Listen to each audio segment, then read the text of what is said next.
आप सभी का स्वागत है आपके अपने YouTube चैनल जीएम स्टडी में। जो भी नए व्यूवर है, सबसे पहले मैं आपसे रिक्वेस्ट करता हूं कि आप मेरे सीरीज को जरूर देखिएगा। इस वीडियो को देखने के बाद मैं नहीं चाहता हूं कि आप अगर मेरे चैनल में आओ और फिर आपको कोई भी फायदा ना हो एग्जाम में, इसलिए आप सीरीज को पूरा देखिए। आप एक वीडियो दो वीडियो देखते हो, उसके बाद फिर बोलते हो कि सर आपके वीडियो से क्वेश्चन मैच नहीं कर रहे।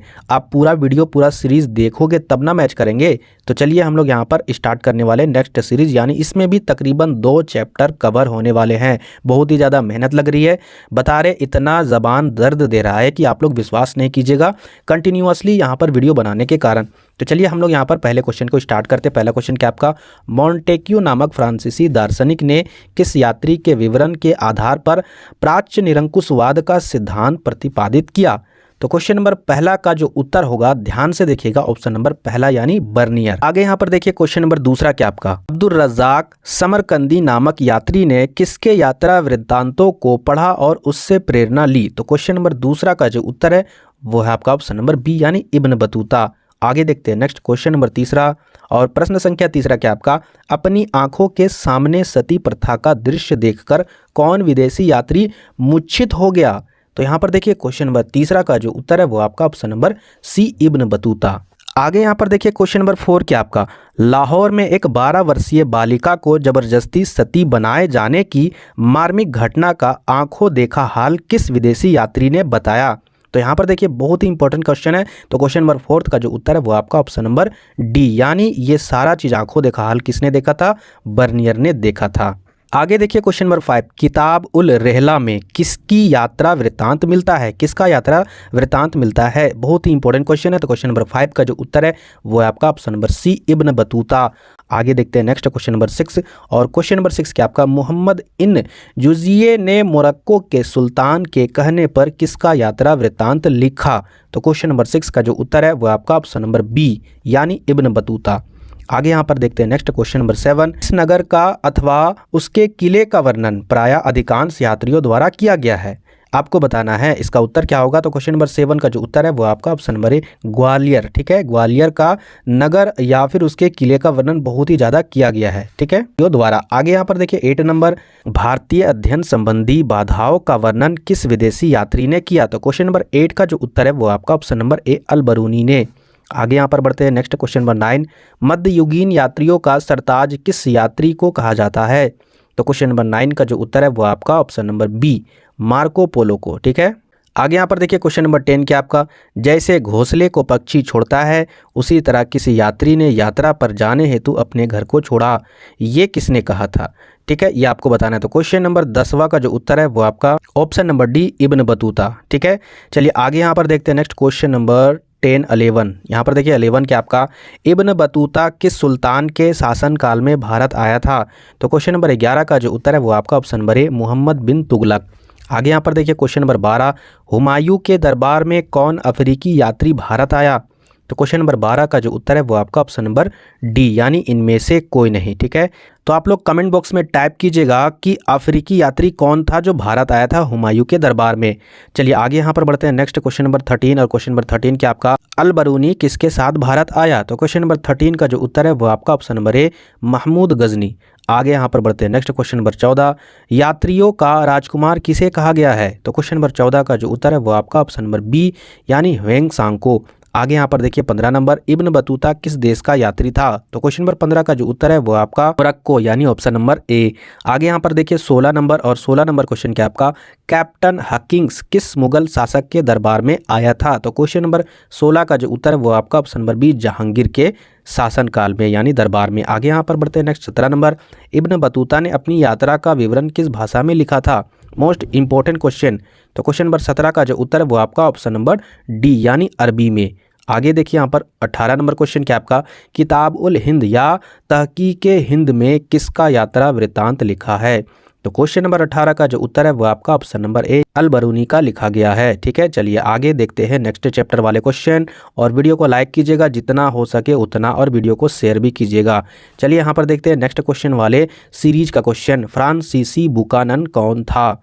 तो यहाँ पर आपको बताना है फ्रांसीसी बुकानन कौन था, तो सर्वेक्षक, यानी वो सर्वे करते थे। आगे यहाँ पर देखिए दूसरा नंबर, फ्रांसिस बुकानन के विवरण की तुलना इतिहास के किस स्कूल से की गई है? तो क्वेश्चन नंबर दूसरा का जो उत्तर है वो आपका ऑप्शन नंबर ए, एनाल्स। ठीक है, चलिए आगे यहाँ पर बढ़ते हैं। नेक्स्ट तीसरा नंबर, फ्रांसिस बुकानन के विवरणों से किस जनजाति के बारे में पता चलता है? इसका उत्तर क्या होगा? संथाल, यानी ऑप्शन नंबर बी। आगे बढ़ते हैं। नेक्स्ट क्वेश्चन नंबर 4, और क्वेश्चन नंबर 4 क्या आपका, संताल विद्रोह के नेता कौन थे?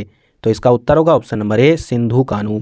आगे बढ़ते हैं। नेक्स्ट 5वां नंबर क्वेश्चन, और 5वां नंबर क्वेश्चन क्या आपका, किस रिपोर्ट का संबंध भारत में ईस्ट इंडिया कंपनी के क्रियाकलापों से है?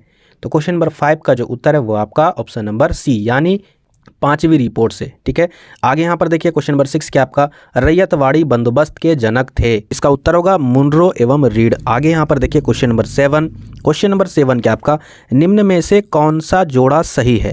तो यहाँ पर देखिए क्या सही है या गलत है, यहाँ पर देख लेते। भील विद्रोह ये कब हुआ था? 1825 ईस्वी में। ये तो यहाँ पर ईस्वी ही गलत है, और यहाँ पर सेवरम नहीं होगा। ठीक है, यहाँ पर ये तो गलत है, ये सही नहीं मिलान। दूसरा नंबर देखिए यहाँ पर अहोम विद्रोह, ये 1828 ईस्वी में, जी हाँ, गोमधर कुंवर, जी हाँ, इसके नेता थे।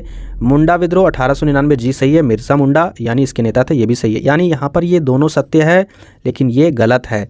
ये जो गलत है यहाँ पर देखिए, ये वाला जो पहला ऑप्शन, इसका आंसर आप लोग कमेंट बॉक्स में टाइप कीजिएगा। क्या आंसर टाइप करना है कि भील विद्रोह का ये सही डेट क्या है और इसके नेता कौन है? ठीक है, सही एनसीईआरटी बुक से आप लोग टाइप कीजिएगा, गूगल से नहीं टाइप कीजिएगा।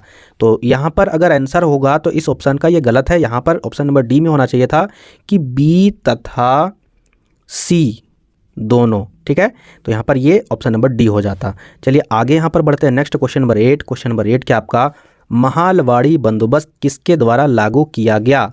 तो क्वेश्चन नंबर 8 का यहाँ पर ऑप्शन के अनुसार इसका जो उत्तर है वो आपका ऑप्शन नंबर ए है। ठीक है, याद रखिएगा, अगर यहाँ पर ऑप्शन यही नजर आए, Martin Bird, Munro, Reed, Buchanan, answer आपको यही मारना है। ठीक है, लेकिन अगर क्वेश्चन अलग तरीके से घुमा दे, मैं आपको आगे क्वेश्चन में बताऊंगा तो वहाँ पर कैसे उत्तर लिखना है। आगे यहाँ पर देखते हैं क्वेश्चन नंबर 9, किस युद्ध में विजय के पश्चात ईस्ट इंडिया कंपनी ने बंगाल, बिहार एवं उड़ीसा के दीवानी अधिकार प्राप्त कर लिए? तो क्वेश्चन नंबर 9 का जो उत्तर है वो आपका ऑप्शन नंबर बी, यानी बक्सर युद्ध। आगे यहाँ पर देखिए क्वेश्चन नंबर 10 क्या आपका, दामिन ई कोख क्या है? दामिने कोह क्या था, यह आपको बताना है। क्वेश्चन नंबर 10 का जो उत्तर है वो आपका ऑप्शन नंबर ए, एक भूभाग है। ठीक है, आगे यहाँ पर बढ़ते हैं। Next question number 11, Cornwallis code बना? तो कार्नवालिस कोड कब बना ये आपको बताना है। तो क्वेश्चन नंबर 11 का जो उत्तर है वो आपका ऑप्शन नंबर बी, 1793 ईस्वी में। आगे बढ़ते हैं। Next question number 12, question number 12 क्या आपका, भारत में अस्थायी रूप से 10 वर्षीय जनगणना का आरंभ 1881 में किस गवर्नर जनरल के काल में हुआ? ये आपको बताना है। तो क्वेश्चन नंबर 12 का जो उत्तर है वो आपका ऑप्शन नंबर सी, रिपन के। आगे यहाँ पर बढ़ते हैं। नेक्स्ट क्वेश्चन नंबर 13, दक्कन दंगा आयोग कब गठित हुआ? तो क्वेश्चन नंबर 13 का जो उत्तर है वो आपका ऑप्शन नंबर ए, 1875 ईस्वी में। ठीक है, आगे यहाँ पर बढ़ते हैं। नेक्स्ट क्वेश्चन नंबर 14, किस सरकारी रिपोर्ट से भारतीय कृषक जनजातियों की स्थिति का पता चलता है?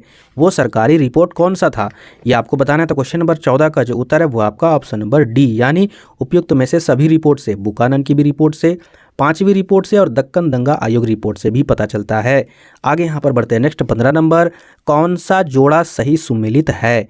यहाँ पर एक तरफ बंदोबस्त है, एक तरफ इसके क्षेत्र है जहाँ पर ये लागू किया गया है। तो यहाँ पर आपको बताना है क्या ये सही में इस जगह पर लागू किया गया था कि नहीं। अस्थाई बंदोबस्त, जी हाँ, बंगाल, बिहार, उड़ीसा में लागू किया गया था। महालवाड़ी बंदोबस्त, जी हाँ, ये उत्तरी क्षेत्र में लागू किया गया था, यानी उत्तर प्रदेश, मध्य प्रांत एवं पंजाब में। और ये आपका रैयतवाड़ी व्यवस्था बम्बई एवं मद्रास में। जी हाँ, यहाँ पर इसका उत्तर होगा उपरोक्त में से सभी सही है। आगे यहाँ पर बढ़ते हैं। नेक्स्ट क्वेश्चन नंबर 16, संथाल विद्रोह कब हुआ? तो क्वेश्चन नंबर 16 का जो उत्तर है वो है आपका ऑप्शन नंबर डी, 1855 ईस्वी में। आगे देखिए यहाँ पर क्वेश्चन नंबर 17 क्या आपका, भारत में अंग्रेजों द्वारा उपनिवेश की स्थापना का मुख्य उद्देश्य क्या था? यहाँ पर 4 उद्देश्य दिए हुए। ठीक है, एक एक उद्देश्य को पढ़िए, क्योंकि ऐसे भी क्वेश्चन अगर पूछ दे एग्जाम में तो इस तरीके से भी आंसर एकदम दे देना है। जैसे कि पहला उद्देश्य क्या था, कच्चा माल का प्राप्त करना, यानी कच्चा माल प्राप्त करना। दूसरा, भारत का विकास करना, या फिर उनके द्वारा निर्मित वस्तुओं को भारत में बेचना, या फिर भारत में शिक्षा का विस्तार करना।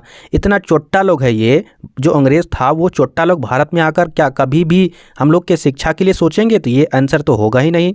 उनके द्वारा निर्मित वस्तुओं को भारत में बेचना ये हो सकता है, क्योंकि वो वस्तु बनाते थे और भारत में बेचते थे। या फिर भारत का विकास करना, ये कदापि नहीं होगा, हरगिज़ भी नहीं होगा। कच्चा माल प्राप्त करना ये एकदम 100% है, क्योंकि भारत में भाई सोने की चिड़िया क्यों कही जाती थी, क्योंकि यहाँ पर कोयला, खनिज संपदा, बहुत सारे चीज़ अवेलेबल है, तो उसे ही यहाँ पर लूटने के लिए आए थे। यानी 17 नंबर का उत्तर क्या होगा, ऑप्शन नंबर सी, यानी पहला और तीसरा सही होगा। अब पहला क्या है, कच्चा माल प्राप्त करना, और तीसरा क्या है, उनके द्वारा निर्मित वस्तुओं को भारत में बेचना। चलिए आगे बढ़ते हैं। नेक्स्ट क्वेश्चन नंबर 18, अंग्रेज सरकार की व्यापार नीति ने भारतीय अर्थव्यवस्था को किस प्रकार बर्बाद किया। तो क्वेश्चन नंबर 18 का उत्तर यहाँ पर देखिए, कारण दिया हुआ विदेशी सामानों में कड़ी प्रतिस्पर्धा से, या फिर आयात में अत्यधिक वृद्धि से, या फिर कच्चे माल की कीमतों में वृद्धि से, या फिर जूट जैसे नकदी फसलों के उत्पादन की वृद्धि से। ऑप्शन नंबर सी होगा, यानी दूसरा कथन, आयात में अत्यधिक वृद्धि से। आयात मतलब होता क्या है, ध्यान से समझिएगा, एक होता है निर्यात, एक होता है आयात। तो निर्यात और आयात का मतलब अगर आप समझ जाते हो तो ये आपको ज्योग्राफी में भी काम आएंगे। निर्यात मतलब होता है आप किसी भी सामान को निकाल कर अपने देश से दूसरे देश में भेज रहे हो, उसे कहते हैं निर्यात। और आयात का मतलब किसी भी सामान को आप कहीं से ला रहे हो, मतलब वो आ रहा है, उसे कहेंगे आयात। तो यहाँ पर क्या हुआ, आयात में अत्यधिक वृद्धि होने लगी, इससे चौपट हो गया। दूसरा कारण क्या हुआ, जूट जैसे नकदी फसलों के उत्पादन की वृद्धि हो गई, इस कारण से भी क्या हुआ, यहाँ की अर्थव्यवस्था चौपट हो गई। आगे यहाँ पर देखिए क्वेश्चन नंबर 19 के आपका, उल गुलान विद्रोह का नेता कौन था। तो क्वेश्चन नंबर 19 का जो उत्तर है वो आपका ऑप्शन नंबर डी, यानी बिरसा मुंडा। आगे यहाँ पर बढ़ते हैं। नेक्स्ट क्वेश्चन नंबर 20, रैयतवाड़ी व्यवस्था में भूमि का स्वामी कौन होता है। तो क्वेश्चन नंबर 20 का जो उत्तर है वो आपका ऑप्शन नंबर सी, किसान होता है। आगे यहाँ पर देखिए 21 नंबर, अस्थाई बंदोबस्त जुड़ा हुआ था, किससे जुड़ा हुआ था। तो क्वेश्चन नंबर 21 का जो उत्तर है वो आपका ऑप्शन नंबर सी, कॉर्नवालिस से। आगे यहाँ पर देखिए 22 number, English east India company की स्थापना कब हुई। तो क्वेश्चन नंबर 22 का जो उत्तर है वो आप सभी को पता है, 1600 ईस्वी में। आगे यहाँ पर देखिए 23 नंबर, अस्थाई बंदोबस्त कहाँ लागू किया गया। तो अस्थाई बंदोबस्त कहाँ लागू किया गया, अभी हमने आपको मिलान वाला क्वेश्चन में बताया था, तो आपको बताना है यहाँ पर इसका उत्तर क्या होगा। तो क्वेश्चन नंबर 23 का जो उत्तर है वो आपका ऑप्शन नंबर सी, बंगाल में। आगे यहाँ पर देखिए 24 नंबर, महालवाड़ी व्यवस्था किसके द्वारा लागू की गई। अब यहाँ पर समझिए 24 नंबर वाला क्वेश्चन में यहाँ ऑप्शन बहुत ही ज़्यादा हेर फेर है, पहले डिटेल से समझ लीजिए। यहाँ पर इसका उत्तर होगा लॉर्ड वेटिंग। ऑप्शन के अनुसार तो ये उत्तर यहाँ पर सही है, अगर ऑप्शन में ये भी रहे, ऑप्शन में ये भी रहे, ऑप्शन में ये भी रहे तो उत्तर सही होगा। लेकिन अगर लॉर्ड अगर हेस्टिंग रहे, ठीक है, लॉर्ड हेस्टिंग अगर रहे ऑप्शन में तो इसका उत्तर यही होगा, क्योंकि यहाँ पर इसके देख रेख में ये लागू किया गया था, लेकिन इसके द्वारा ये डायरेक्ट लागू किया गया था। याद रखिएगा, यहाँ पर इंपॉर्टेंट है ये चीज़ बातें। ऑप्शन के अनुसार तो यहाँ पर ये सही है, क्योंकि मेन अदमिया तो यहाँ पर नज़रें नहीं आ रहा है, जो लागू किया गया था महालवाड़ी व्यवस्था। तो इस प्रकार से आंसर ध्यानपूर्वक देना है, गलत नहीं करके आना है। 25 नंबर देखिए, किसको बंगाल और बिहार में अस्थाई बंदोबस्त शुरू करने का श्रेय दिया जाता है। तो यहाँ पर देखिए क्वेश्चन नंबर 25 का जो उत्तर है वो आपका ऑप्शन नंबर ए, यानी लॉर्ड कॉर्नवालिस को। आगे देखिए क्वेश्चन नंबर 26, भारत आने वाले प्रथम यूरोपियन कौन थे। तो क्वेश्चन नंबर 26 का जो उत्तर है वो आपका ऑप्शन नंबर ए, पुर्तगाली। आगे यहाँ पर देखिए 27 नंबर, ईस्ट इंडिया कंपनी को बंगाल की दीवानी किसने प्रदान की। तो क्वेश्चन नंबर 27 का जो उत्तर है वो आपका ऑप्शन नंबर सी, यानी शाह आलम द्वितीय, या फिर आलम द्वितीय भी रह सकता है, तो वही उत्तर आपको लिखना है। आगे देखते हैं नेक्स्ट 28 नंबर, और यहाँ पर देखिए सबसे लास्ट क्वेश्चन है, तो वीडियो को लाइक कीजिएगा, बहुत ही ज़्यादा मेहनत लगता है वीडियो को बनाने में। 28 नंबर क्वेश्चन क्या आपका, भारत में आने वाला प्रथम पुर्तगाली कौन था। तो इसका उत्तर होगा option number C, Vasco da Gama. तो ये थे क्वेश्चन, तकरीबन 3 से 4 चैप्टर और बचे हुए, उनको तुरंत मैं आपको वीडियो के माध्यम से ख़त्म कर दूंगा। ख़त्म करने के बाद आपका परेशानी जो है एमसीक्यू का वो सारा ख़त्म हो जाएगा। इसके बाद फिर मैं आपको क्वेश्चन बैंक से सब्जेक्टिव वाले क्वेश्चन करवाऊंगा, क्योंकि ज़्यादा चांस होते हैं क्वेश्चन बैंक से ही सब्जेक्टिव वाले क्वेश्चन आने का। प्लीज़ वीडियो को लाइक कीजिएगा, नए व्यूअर चैनल को सब्सक्राइब करना मत भूलिएगा।